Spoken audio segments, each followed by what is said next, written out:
Mhm. Alrighty then. It's Friday. It's happy hour at home. We're live from my kitchen here in San Diego, California, and welcome to it. In doing all the extensive research that I do for happy hour at home, I was like, what am I going to make this week? I don't know. I'm always open to suggestions. I'm always telling y'all that I'm open to suggestions. Do I ever get any suggestions? From Pat, yes. From a Pat O'Neill, I get lots of suggestions.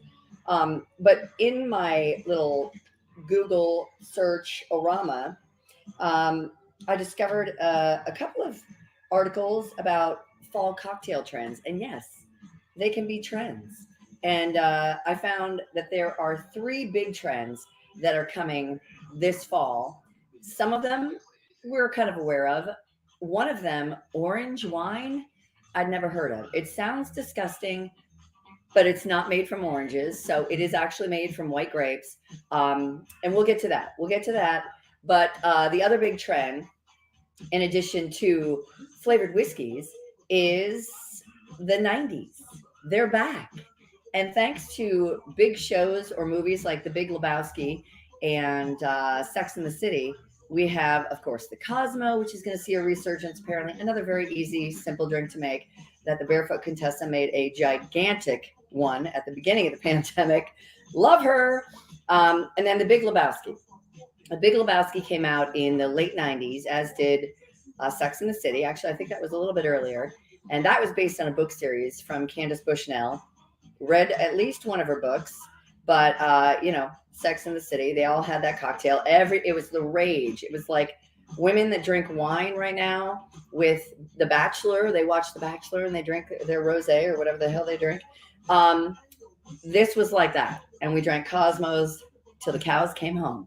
But with the Big Lebowski, he was, of course, the ultimate slacker who was shared a name with somebody that was apparently a millionaire. And throughout the movie, he drinks at least 8, 9 of these cocktails that we're going to make today. The White Russian. Now, the White Russian has its origins that are, again, kind of murky. In the 1960s, there was a Black Russian, and somebody somewhere along the line decided to add some cream to it, some heavy cream. We're going to go half and half today, quite literally, because we want to behave. Yeah, it is like all the rage again, and it was like this close to falling into obscurity, but for the fact that the Big Lebowski and the dude loved this cocktail so much that he basically always had one in hand during the movie. And Jeff Bridges, love him. This is such an easy cocktail to make. And again, a Black Russian, you just omit the cream or the half and half. The White Russian, hence the cream, has nothing to do with Russia, by the way. This cocktail, it is world famous and loved now, but I don't know. I think it's kind of has its American origins. It's just 2 parts vodka and 1 part Kahlua, which is, of course, a coffee liqueur. And so we're going to do 2 ounces and then just a splash. It's kind of to taste, a splash of how much cream you want or not. It's so delicious. I mean, it's been compared to like an adult milkshake or whatever. And we're using the big bottle of Costco vodka and some other special ice cubes that I have. Oh, that liquor hits the ice cubes and they just start to go. Okay, so we're going to do this. Okay, we're going to mix that up. Let's see, I just want to make sure that you can see it. There we go. Not that we necessarily need to, but we'll mix it up a wee bit. And then I can make an even bigger cocktail. It is so good. This cocktail is delish. And I found out that Ben & Jerry's has an ice cream called From Russia with Buzz. It's based on the White Russian, and it sounds spectacular, people. Okay, a little splash. Let's see how we like. Ta-da! The White Russian. Yum. Let's do that. Let's try a little sip, and cheers to the weekend. Toast to the weekend. Yeah, that's good. It's very decadent. I mean, it's rich with that cream or half and half or whatever you're using. Yeah. You've never seen The Big Lebowski? You got to get on that. It's a pretty good movie. I mean, it's a totally like a culture phenomenon, as are what's happening with the cocktail scene. I like how I just brought that all back. Now, yeah, so the origins were like in the 60s, and then it was about to fall off a cliff. In the movie, he sometimes refers to it as a Caucasian, which I think is kind of funny. So if you order a Caucasian at a bar, they might understand you if they're hip to things like that, cocktails. So the White Russian, aka the Caucasian, and it is good, but ooh, warms the esophagus going down. Mm-mm-mm. But the very first appearance that this cocktail ever made in publication was like in a 1961 Diners Club drink book. Remember the Diners Club? That was the only credit card that I think was available. It was the very first credit card, and apparently they had like a cocktail book that came out too. There was a predecessor back in 1930. It was called the Russian.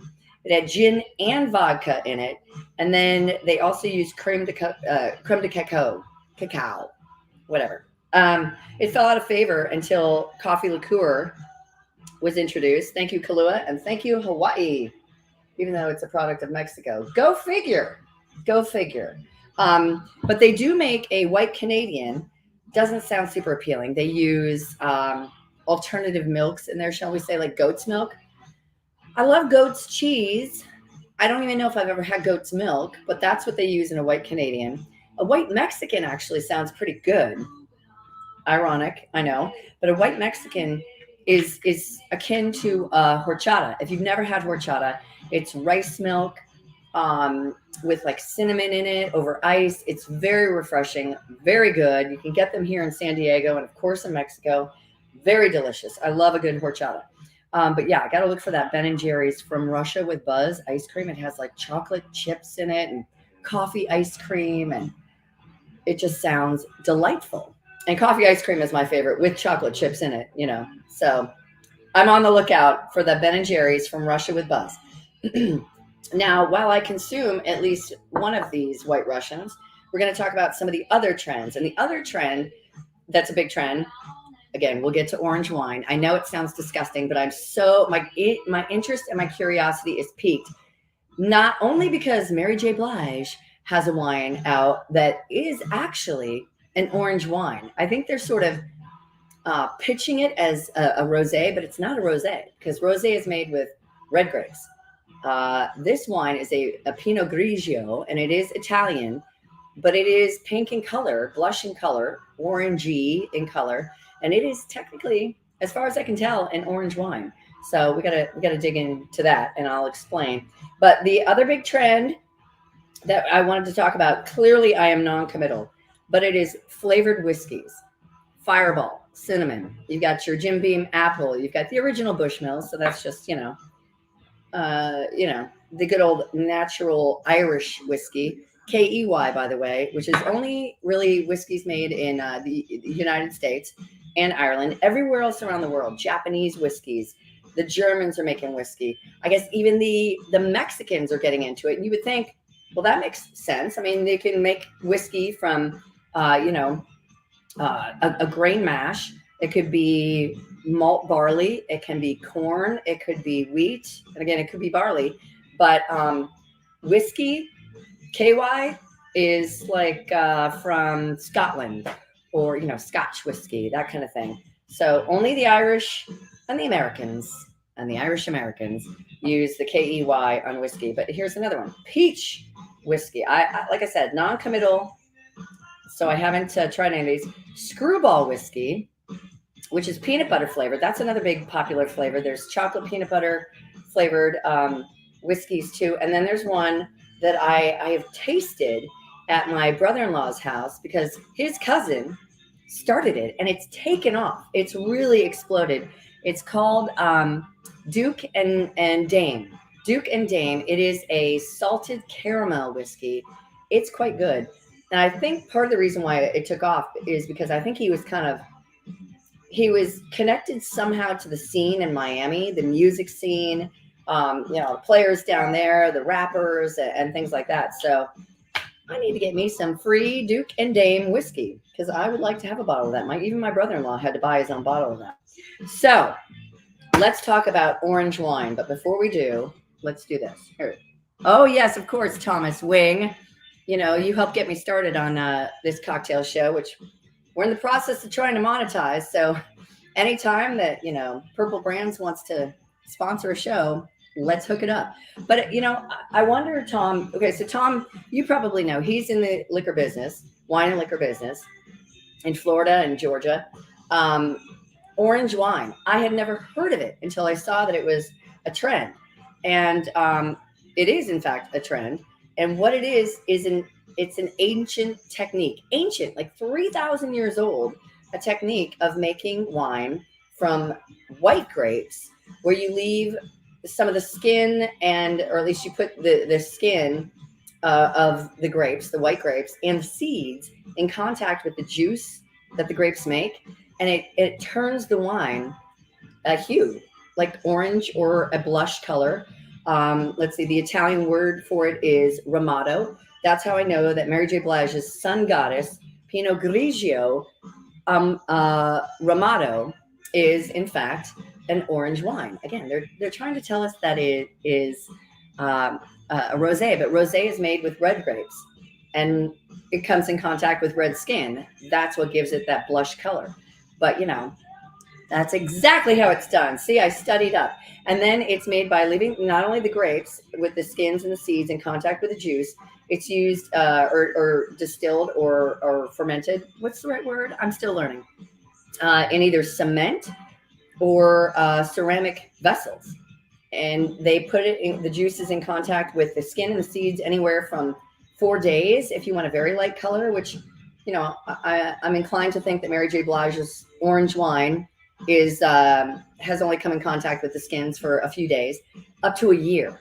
And it's a very natural process. That's one thing to like about it. There are no additives, but it creates this slightly sour taste, I'm told, a nuttiness, if you will. It's very bold. It's dry, not sweet. That's another point of contention. I had to look it up. My boss was insisting that it's basically a white Zinfandel. And I'm like, no, it's not. It's not a white Zinfandel, because Zinfandel is sweet, first of all, and it's made from red grapes.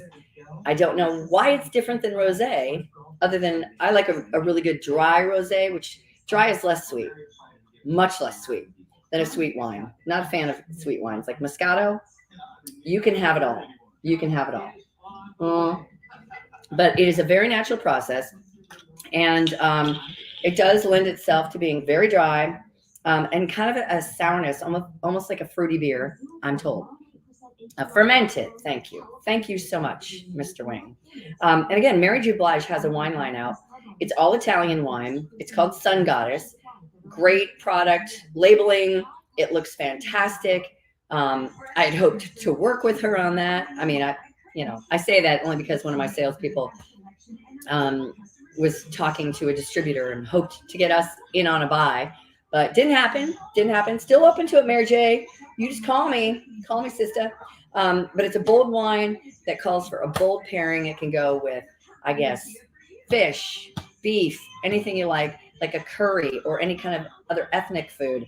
I actually think I have had Ethiopian food before. It always reminds me of the joke in my favorite movie, Harry Met Sally. He's like, I took her to an Ethiopian restaurant. I thought this would be easy. I'd order 2 plates. They'd have nothing on it, and we'd go home. Great, right? Yeah, you had to be there. Had to be there and live through the 80s, I suppose. But yeah, I'm very, very curious to try orange wine. It is, again, ancient, the process and the product. But thanks to a guy in Italy, an Italian winemaker, it's only kind of really now becoming something that people are talking about, thinking about, making. So yeah, in the last 20 years. And so there it is, something else for you to try. I mean, the bartenders might look at you funny if you order an orange wine. But, like I said, Mary J, or if you just Google orange wine, Mary J's pops up, and so do others. But again, it's made from white grapes. So that's the other thing you have to know. Zinfandel is an actual grape. Oh, rosé can be made from many grapes. Pinot Noir, Grenache, Syrah. Yes. Love them all. I love my grapes equally. Although, what was it? The Concord grape, I was surprised. And one of my cousins, when they were here, they infiltrated the Corey Dillon Casita. She just ran over and popped one in her mouth before I could tell her, okay, They're a little different. They're not as sweet as you're used to, and it's what Concord grape jelly is made of. But it's not like your average red or green grape. It's like muskier. It has a different earthy taste. They're good. I froze the rest of them because I like to eat my grapes frozen. But even a Zin Rosé contains Zin too. Got it. I got it. I got it. I love that. I love that. You're full of information. We should do a show together here, Tom. One of these days, a little winemaker's taste test with maybe some of that delicious Rayburn wine that I love so much. I drank my way through, I think, all the whites, all the rosés from Rayburn and Scattered Peaks. I've still got some of the other reds, but I'm waiting for winter. Waiting for winter. Mm-hmm. But yeah, so there you have it. 3 big trends to look for this fall: the flavored whiskeys, and the orange wine, and the 90s redo. We're talking about like Malibu rum coming back, Midori being used in cocktails, a lot of blue cocktails for some reason. People are having fun with that. The Cosmo, very easy cocktail to make at home, delicious too. Just lime juice, cranberry juice, and vodka. Voila. And of course the White Russian. And again, it's almost like a great dessert drink, like an after dinner drink.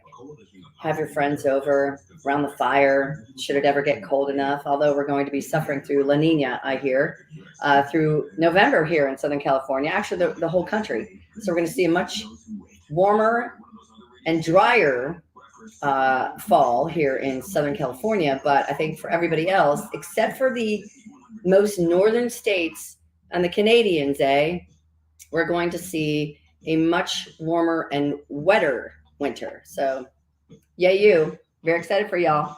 Mm-hmm. Let's say hi to Leanne. Hi, Leanne. Cheers to the weekend. Happy hour at home. And the White Russian. Again, you can make it a Black Russian, and you can make it a Mexican Russian. You can make it, or a White Mexican, I guess is what it's called, or a White Canadian. I wouldn't recommend the White Canadian though, with the goat's milk. What did I get in there? I already got I have a gift, by the way, for finding foreign objects in cocktails and food. It's a gift. If how they have professional, a sommelier, somebody that could, taste wine. Future career change for me, perhaps. Or maybe I'll just keep doing this because I love it. I love it. And I haven't popped out yet. That's good. Woo. Anyway, you guys, thank you for watching. Again, the 3 big trends. Orange wine. Yes, I said orange wine. You might want to start with Mary J. Blige's wine. She's got a Sauvignon Blanc. She's got, I think it's a Pinot Noir. She also has, I think, a sparkling one. And then the Pinot Grigio, which is an orange wine. It is not rosé. Noted. And then the flavored whiskeys. So cheers to the weekend. Thank you for watching. I will put the recipe again in the comments, as well as some pics that I take after I finish this drink and make a brand new one. Thank you, guys. See you next week. Bye now. And ta-ta for now and later.